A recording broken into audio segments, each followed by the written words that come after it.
Joining us now on the Comcast Business Hotline, where every day in business is a big day. Let Comcast Business help you move forward with what's next. They have been on fire. How many points in how many games, Johnny? 11, or at least a point? 11 of their last 14, which is incredible. The Flyers have been tremendous, and, of course, they're led by head coach Rick Tocchet. Rick, good morning. How you doing, Coach? Morning, guys. How are you? We're doing fantastic. It's been a lot of fun watching the team. I have a very important question that you might not even want to give the answer to. Nick Sirianni down the street will say competitive advantage. I don't want to tell you anything.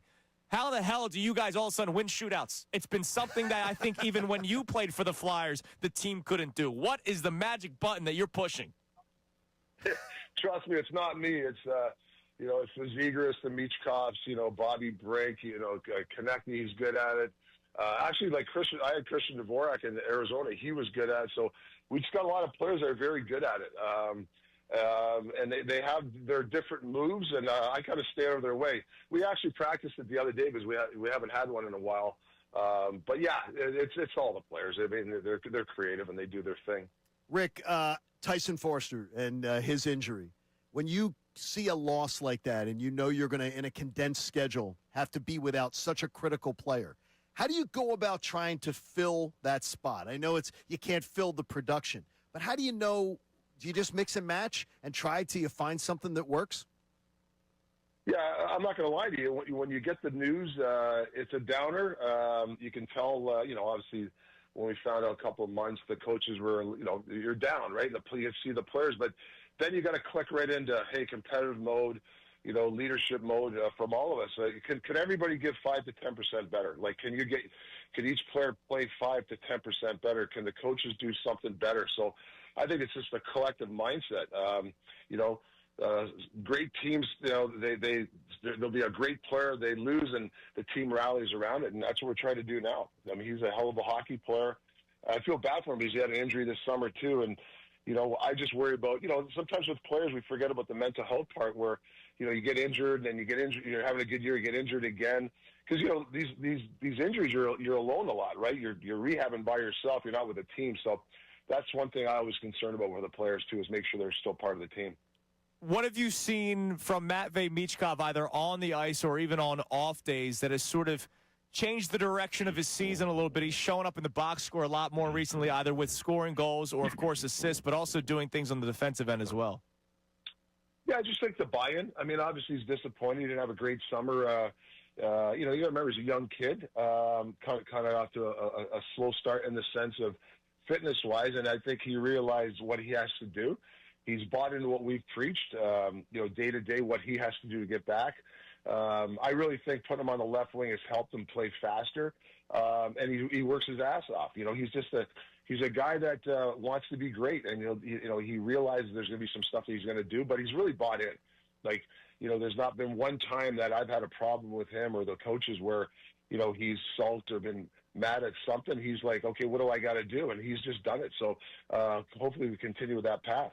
Coach, I know that penalty kill and power play is something that you wanted to come in and is sort of established as a strength, and power play has greatly improved, and I'm sure you want to take it to a whole nother level than where it's at right now. What have you seen out of your power play units, and tell us a little bit about that development? Yeah, I think, coming into the summer, obviously it was a sore spot with the Flyers. I think with the last place the last couple of years and hasn't been great. So what you got to do is the mental part with the team. Like, you got to just reboot, refresh, and get these guys confidence. And I think Yogi and Jay Verdi, who's run the power, have done a really good job of just kind of giving these guys some concepts that we want. We're not there yet. We understand that we got a long way to go. We need guys to shoot the puck a little bit more, play more inside, and understand when you beat pressure to attack. We're getting better at it, but and we can constantly preach it. But it's won some games this year, and I don't know what we are. Are we 20th or something? You're 11th. You're 18th in power play. You're 11th in penalty kill, and those are both. Those are both good. The penalty kill number is really good. Yeah, so you try to, if you add up the two percentages, if you're 100 and over 100 or 105, I mean that's the goal. I mean anything over that is excellent, but it can really win you games. You're at 101. There you go. So I think 105 is the goal. That's really a good barometer. So 101's not bad. It's good. and it keeps you in the game. The penalty kill obviously won us a lot of games. A few weeks ago, there was about 4 or 5 games where we're in tough spots and it won us the game. The power play won us the game against Buffalo. So, you got to be sure, especially teams is up there around that 100. That's our goal. Flyers head coach Rick Tocchet joins us here on the Comcast Business Hotline. How are you going to balance the usage of Dan Vladar? I say this as respectfully as possible. I don't think anybody's expected this sort of greatness from Vladar at this point of the season. He's already halfway toward his career high in terms of games started. So how do you balance that? Yeah, so this is kind of new territory. He's in Calgary. I can't remember the most games he's played and even consecutive games. So we're mindful of that. I mean, and we got Harrison, who's he's won 6 or 7 of his last 10 starts, so he wins for us. So I think we have a balanced goaltending. I think Vladar really trained hard this summer on his actually skating, so it helped his side-to-side movement. He really wanted to prove that, and his deflections and things around the net. If you watch, he's made some really big saves this year when there's been goalmouth scrambles because he's still he's not like flipping and flopping all over the place. He just looks big in there, and I think I got to give him a lot of credit. He's trained really hard for this summer. I have a lot of respect for guys that in the summer they work on their weaknesses and they really train hard, and he did that. He came in in really good shape. So that's one thing I got to give him a lot of credit for. And we have a lot of games left, and he's going to be a big part of our team. Rick, I got to ask though, is that because I'm one of those guys who complains that why wouldn't Vladar be able to play more? Because I remember when you were playing, right, and Hexy would play 58 games, 61 games, or Keenan would play somebody till his legs fell off. Like what's changed about goaltending today that they feel that goaltenders can't carry a much bigger load? What happened? Yeah, it's a great question. Patrick Waz, Brodeur, they're playing 70 games. Correct. Grant Fierce, 73 games.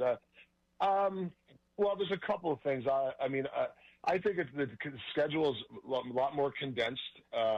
There's not as much practice time when we played, I don't think. So it's a condensed schedule. Sure. The goalies are a little bit more violent in the sense when they go post to post. I mean, they push pretty hard. I'm not saying back in the day they didn't, but the goalies are a little bit bigger and they're more violent. Like, so when they do push, there's a lot of wear and tear on the soft tissue, the groins.